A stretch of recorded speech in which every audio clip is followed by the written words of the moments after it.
제14장.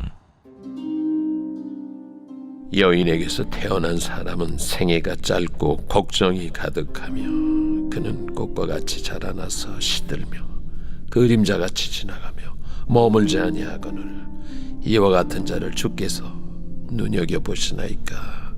나를 주 앞으로 이끌어서 재판하시나이까.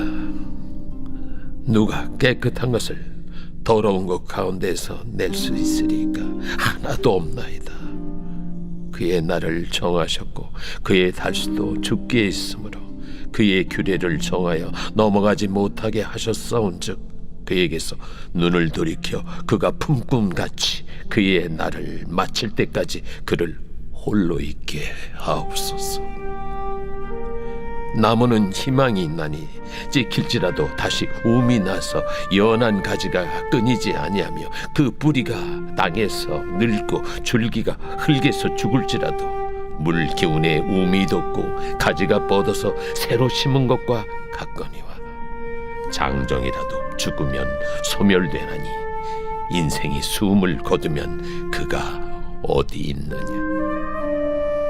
물이 바다에서 줄어들고 강물이 잦아서 마름같이 사람이 누우면 다시 일어나지 못하고 하늘이 없어지기까지 눈을 뜨지 못하며 잠을 깨지 못하느니라. 주는 나를 수월에 감추시며 주의 진노를 돌이키실 때까지 나를 숨기시고 나를 위하여 규례를 정하시고 나를 기억하옵소서. 장정이라도 죽으면 어찌 다시 살리이까. 나는 나의 모든 고난의 날 동안을 참으면서 풀려나기를 기다리겠나이다. 주께서는 나를 부르시겠고 나는 대답하겠나이다. 주께서는 주의 손으로 지으신 것을 기다리시겠나이다. 그러하온데 이제 주께서 나의 걸음을 세시오니 나의 죄를 감찰하지 아니하시나이까. 주는 내 허물을 주머니에 봉하시고 내 죄악을 싸매시나이다.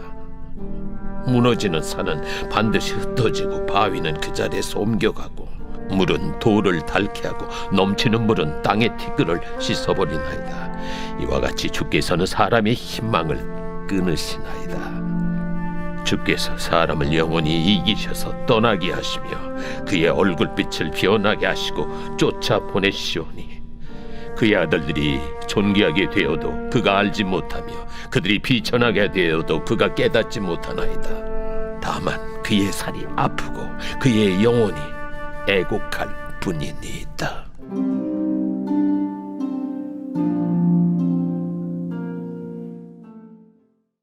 아멘. 네, 오늘도 수요 위드워십에 오신 모든 분들을 주님의 이름으로 환영하고 축복합니다. 욥기 강의 16번째 시간입니다. 그의 살이 아프고 영혼이 애곡하신다 라는 제목으로 오늘 함께 말씀을 나눌 텐데요. 오늘 욥기 14장의 말씀은 욥과 친구들의 1차 대화의 마지막 내용입니다. 15장부터는 다시 첫 번째 친구 엘리바스였죠. 엘리바스의 발언이 다시 또 시작이 되게 됩니다. 방금 전 우리가 말씀을 우리가 함께 봉독했듯이 여전히 우리는 갈등 속에 있다는 것을 알 수 있습니다. 자, 먼저 오늘 14장 마지막 내용이라고 했죠. 1차적인 내용이. 자, 14장의 구조를 한번 살펴보겠습니다. 자, 세 가지로 이렇게 나눌 수가 있는데요. 1절부터 6절까지는 인생의 허무함을 다루고 있습니다. 그리고 7절부터 17절까지는 죽음의 한계, 그리고 18절부터 22절까지의 말씀은 희망이 사라짐이라는 이런 주제를 가지고 욥이 기록한 것을 우리가 나눌 수 있는데요. 아주 우울한 탄식의 말씀이다라고도 볼 수 있는 그런 말씀입니다. 자, 한번 4절의 말씀을 우리가 같이 한번 읽어보도록 하겠습니다. 누가 깨끗한 것을 더러운 것 가운데에서 낼 수 있으리이까. 하나도 없나이다. 아멘. 자, 인간은 어느 누구도 깨끗하지 못합니다. 아니, 깨끗할 수가 없죠. 왜일까요? 우리는 죄인이기 때문입니다. 죄인. 원죄 여러분 뭔지 아시죠? 우리에게는 원죄가 있어요. 자, 로마서 5장 12절의 말씀인데요. 자, 같이 한번 이 말씀을 한번 읽어볼까요? 그러므로 한 사람으로 말미암아 죄가 세상에 들어오고 죄로 말미암아 사망이 들어왔나니 이와 같이 모든 사람이 죄를 지었으므로 사망이 모든 사람에게 이르렀느니라. 아멘. 자, 이 말씀 로마서 5장 12절의 말씀은요, 원죄의 속성을 아주 잘 요약해주고 있는 말씀이에요. 자, 여기서 말하는 한 사람 누굴까요? 아담을 이야기하죠. 그리고 하와를 이야기합니다. 하나님이 만드신 첫 번째 사람, 첫 번째 피조물이에요. 자, 한 사람으로 말미암아 여러분 죄가 어디로 들어왔다고요? 세상으로 들어오고 또 죄로 말미암아 사망이 들어왔다. 이렇게 기록이 되고 있습니다. 사랑하는 성도 여러분, 우리가 정말 내가 죄인이다라는 사실 여러분 믿음으로 고백하십니까? 그러나 믿음으로 말미암아 우리가 구원에 이르게 되고 우리는 더 이상 종의 아들이 아니죠. 무슨 아들입니까? 하나님의 양자의 영을 받은, 양자의 아들의 영을 받은 그런 주님의 거룩한 자녀인 줄 믿습니다. 여러분 이러한 사실도 믿음으로 여러분 고백하시길 바랍니다. 인간은 어느 누구도 스스로 의롭다, 의인이다 이렇게 말할 수 없습니다. 그것은 자신이 어떤 존재인지 잘 알지 못하는 사람이 그렇게 이야기하는 거예요. 정말 살아계신 하나님을 만난다면 우리는 제일 먼저 하나님 앞에 나의 연약하고 이 죄인된 모습이 너무나도 부끄럽기 때문에, 그리고 내가 섬겨야 되고 내가 정말 두려워하는 그 경외의 대상이 하나님이신 줄 알기 때문에 우리가 하나님 앞에 엎드려질 수밖에 없는 것입니다. 여러분 그런데 오늘 한번 곰곰이 한번 생각해 보시기 바랍니다. 우리가 깨끗하지 못하면서 괜히 겉으로만 깨끗한 척을, 우리가 그런 깨끗한 척을 하며 우리가 살아가고 있는 것은 아닐까요? 좀 더 구체적으로 이야기한다면요, 거룩하지 않은데 거룩한 척, 믿음이 없는데도 불구하고 믿음 있는 척, 그렇게 우리가 신앙생활을 하고 있는 것은 아닌지 오늘 한번 점검해 봤으면 좋겠습니다.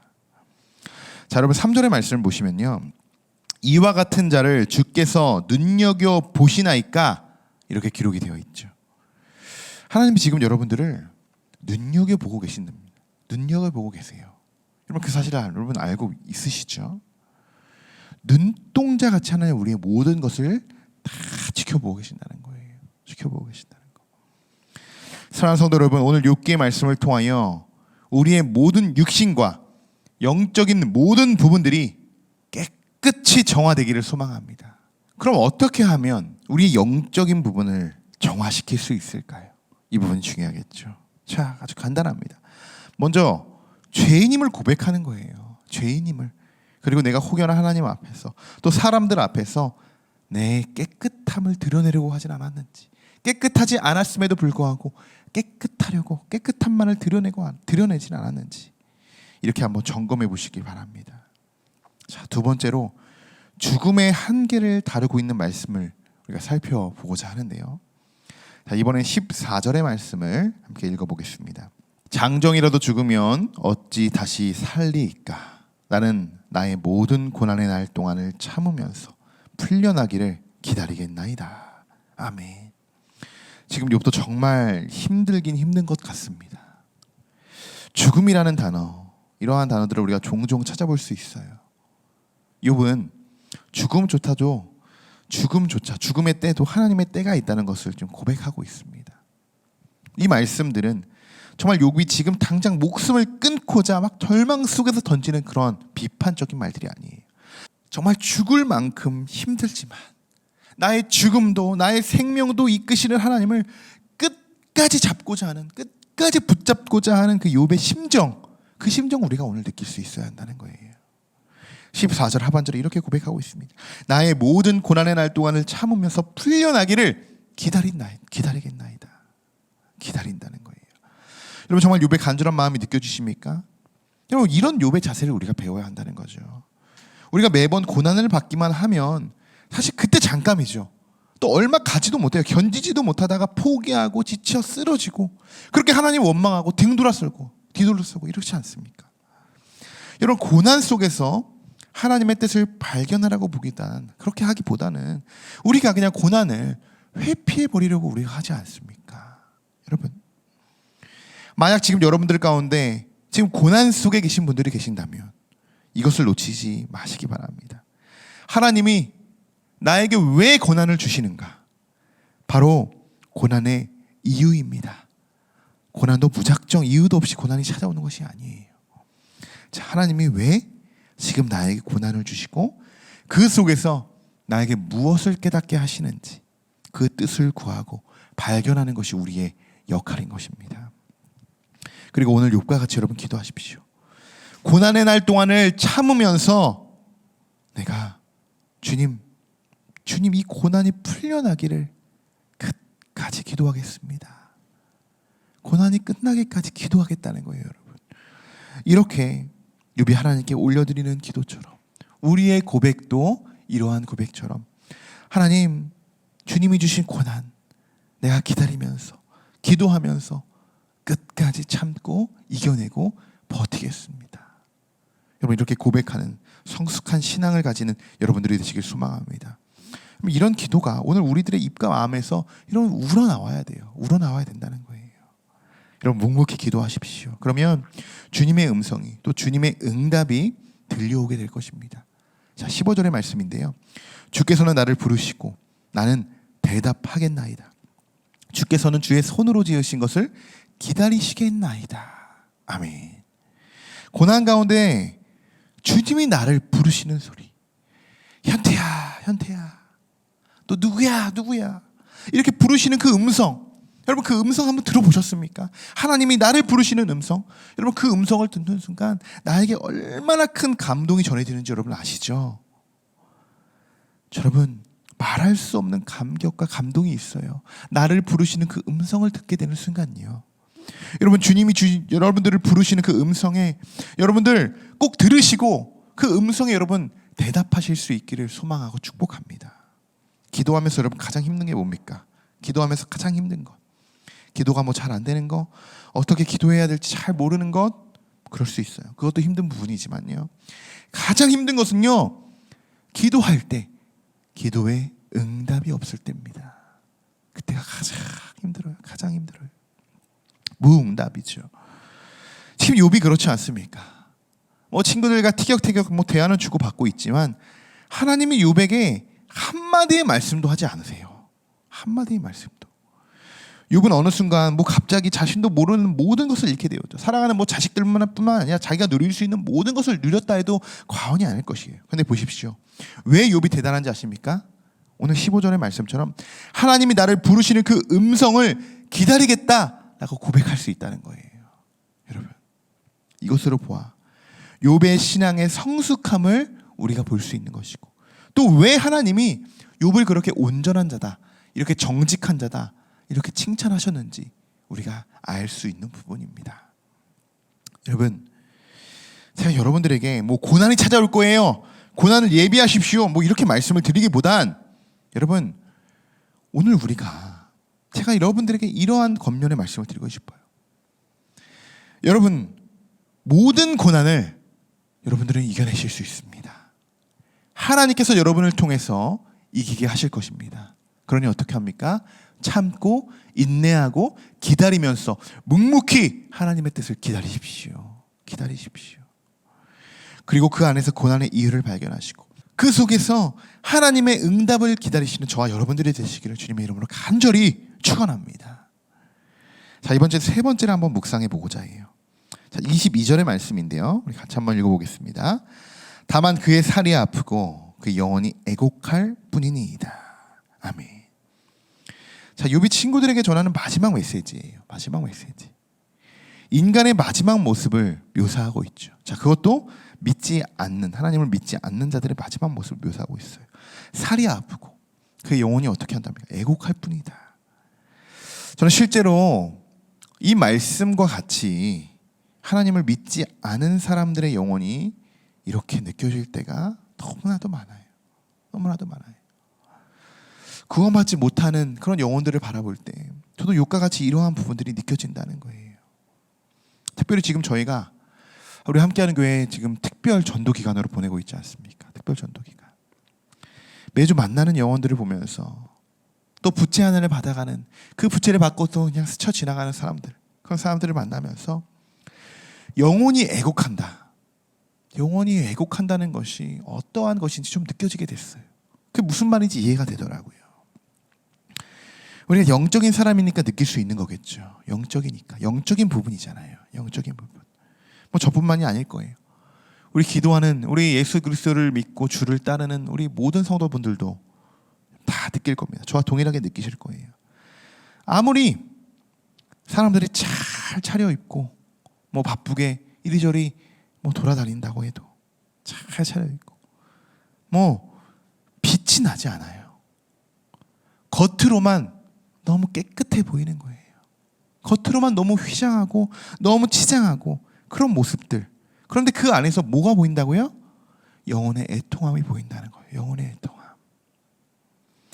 겉과 속이 다른 거죠. 다른 거예요. 겉은 화려해 보입니다. 화려해 보여요. 멋지게 꾸미게 나오죠.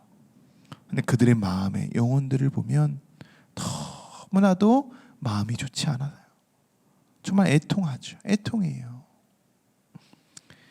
정말 여러분, 한 영혼을 귀한, 정말 영혼을 우리가 구원한다는 것이, 한 영혼에게 복음을 전하는 것, 그리고 전도한다는 것이 여러분 얼마나 귀한 일인지 요즘 다시 한번 새삼 느끼게 되는 그런 시기를 보내고 있는 것 같습니다. 21절에도 여러분 이렇게 쓰여 있다는 거예요. 그의 아들들이 존귀하게 되어도 그가 알지 못하며. 지금 그의 아들들, 이것을 우리에게 적용하면 누가 되겠습니까? 세상 사람들이죠. 세상의 모든 사람들. 그들이 존귀하게 된다고 해도 그들이 알지 못한다는 거예요. 알지 못한다는 거예요. 그것이 전부라고 생각한다는 거죠. 여러분, 아무리 존귀해 보인다고 해도요, 하나님을 알지 못하면 죽은 영혼입니다. 죽은 영혼. 우린 껍데기일 뿐이에요. 우리는 이 세상에 청지기의 삶을 살아갈 뿐입니다. 잠시 머무는 곳이에요. 잠시 머무는 곳. 지금 세상에서 살을 붙이고 살을 불리고 육신의 모든 것을 채우며 살아가지만 결국에는 마지막 순간에는요, 내가 붙였던 살 때문에 그 살이 아프고 내가 채우려 했던 욕심 때문에 나의 영혼이 애통하고 울고 슬퍼한다는 것입니다. 마지막 때에는. 여러분, 그럼 우리는 어느 쪽인가요? 어느 편에 서 있어야 합니까? 그 영혼들, 애통하는 영혼이 되어야 합니까? 애통하는 영혼을 구원하는, 정말 복음을 증거하는, 그들을 위해 복음을 증거하는 자들이 되어야 되겠습니까? 당연히 후자가 되어야겠죠. 여러분, 정말 조금 전에 말씀드린 것처럼 주님이 오실 그날을 우리가 기다리는, 소망하는 그런 우리들이 되었으면 좋겠습니다. 오늘도 우리가 주중 예배를 드림으로써 우리 모두가 영적으로 무장되어지기를 소망하는데요, 다시 한번 오늘 말씀을 한번 요약해 본다면, 첫 번째로 우리는 죄인이라는 거예요. 죄인이라는 사실입니다. 하나님 앞에서는 어느 누구도 깨끗하지 못한다는 거예요. 어느 누구도 깨끗하지 못하다. 지금 하나님이 눈여겨서 우리의 모든 행실과 마음을 살피고 계십니다. 두 번째, 고난의 이유를 여러분 발견하시기 바랍니다. 그리고 하나님이 응답하실 그날까지 여러분 그냥 묵묵히 기다리십시오. 무응답도요, 하나님의 응답하시는 방법 중에 하나예요. 그러니까 여러분, 하나님의 응답, 여러분이 그려놓은 답을 기대하지 마시고 그것을 기다리지 마시고 고난 가운데 하나님의 뜻을 발견하시기를 소망합니다. 자, 마지막 세 번째, 살이 아프고 영혼이 애통한다고 했어요. 애곡한다고 했죠. 이런 모습이 뭐 지금 당장 우리의 모습이 아니라고 그렇게 생각하면 우리가 안일한 신앙생활을 하는 순간 어느덧 이런 모습이 우리의 모습이 될지 모릅니다. 한순간이에요, 여러분. 한순간. 그렇기 때문에 여러분, 늘 영적으로 깨어서 영적인 삶으로 살아가는 오늘 하루가 되시길 소망합니다. 여러분, 이 시간 우리가 주중 예배를 드리는 오늘 이 귀한 시간을 통해서 다시 한번 영적으로 깨어서 살지 못했다면, 주일에 결단한 그것을 우리가 놓치고 다시 우리가 살아갔다면, 오늘 다시 한번 하나님의 말씀을 붙들고 영적으로 무장하시는 그런 여러분들이 되시기를 주님의 이름으로 간절히 축원합니다.